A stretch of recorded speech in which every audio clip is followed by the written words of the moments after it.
First of all, congratulations on your Shorty Award. How are you feeling? Feeling great about it. Always wanted to win a Shorty. I've known about them for a long time, and I am just so proud to be part of this and to be a proud winner of a Shorty. Love to hear that. Your category is so unique, and I think especially now people are so interested in Instagram Live because we're seeing so many of them during quarantine, and it's really hard to do it well. Can you explain to me what the impetus of the like where this idea came from? Sure, no problem.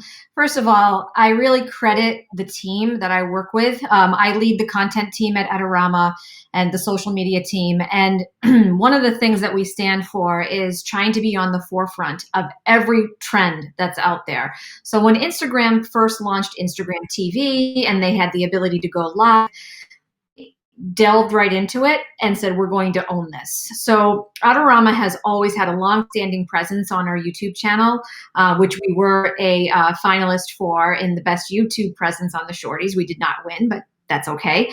But we've always had a long-standing presence of doing tutorials and providing value for our customers.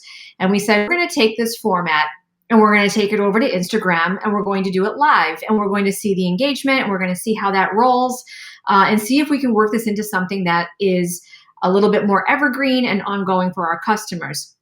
So even before kind of this COVID crisis where everyone was going live and using the live platforms to engage, knowing that people were kind of stuck at home, we've been doing this for a long time and seeing great success. People want to join, they want to ask questions, they want to engage with live content. And so I think for those reasons, it makes me even more proud of the fact that we're the recipients of this award this year. So in this, viewers can see an unedited photo shoot complete with tips on how to live direct a model and troubleshoot directly mid-process, which I found really interesting.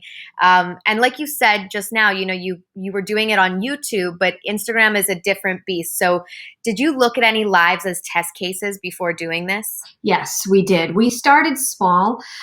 We started doing it with our own employees, sort of in the comfort of our own small studio, and using employees who have done these types of demonstrations live for people in the past. So their comfort level with doing the demo was pretty high.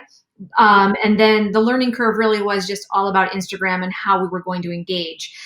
I would say that, the key to the success here is having a knowledgeable person host it who you really can't throw them off. It doesn't matter what kind of questions the audience asks. They're the subject matter expert. They know what they're talking about. They're confident and they can field any question. And at the end of it all, we still look good. We provided value for the audience and it's a win-win no matter what. So moving into this format where we really upped our game using the fashion photographer, Lindsay Adler. She's amazing. She really has her act together as well. And she's just been fabulous to work with. Her photos are stunning.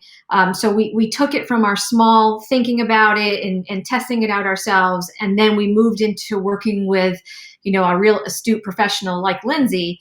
It just really worked in a great methodical way for us. I think, during this whole crisis, I've been thinking a lot about production. I've heard people I've interviewed say moving forward, they're going to be doing more with less, recognizing that they even can. Yeah.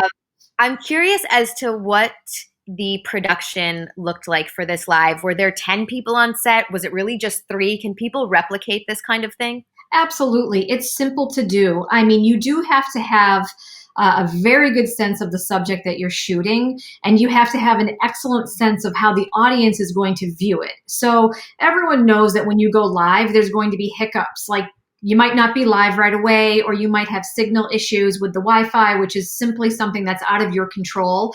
And the key to that is just sort of remaining calm and knowing that it will kind of balance out, or you might have to actually abort the whole mission. And that happens at times too, but you just stay cool about it.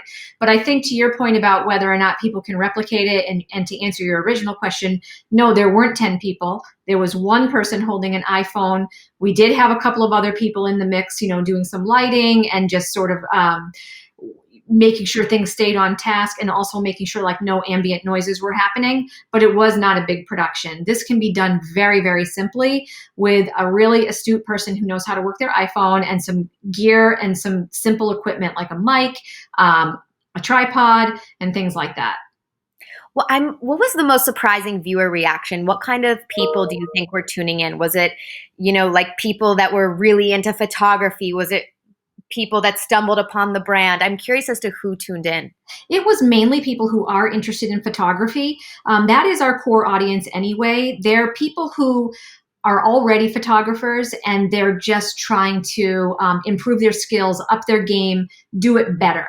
And so they're interested in watching experts do something, try something, and maybe learn a few new techniques.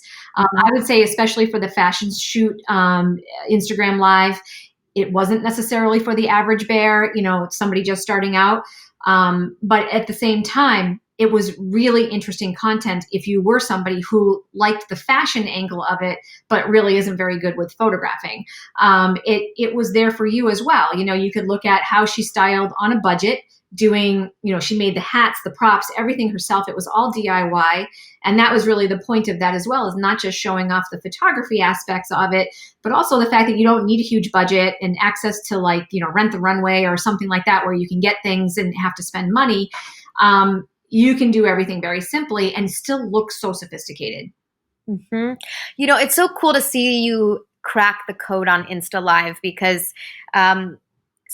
Instagram is a platform that people just kind of like to mindlessly scroll through it. And to hear that people are attracted to add value and that's what made them tune in, I find so fascinating, and just huge congratulations to you and your team. Thank you very much. We really appreciate it. So last question for you, as far as being crowned one of the best to do it in social and digital with the Shorties, what does that mean to you guys? It is a huge accomplishment for us. It really, really is. Across the board at Adorama, as you know, we're a retailer, we're a photography retailer, and being recognized on a platform like Instagram, which is for photographers, by photographers, and the whole visual aspect of it, to be recognized by the Shorties as being the best on something that's so important to us, it just adds volumes to our capabilities. And when we go out and we present our brand to new vendors and new people who we want to work with, telling them, and by the way, we're so innovative, we even have this award to show for it, it really does go a long way for us. Thank you so much for your time, and congratulations to you all. Thanks. It was a pleasure meeting you, and thank you.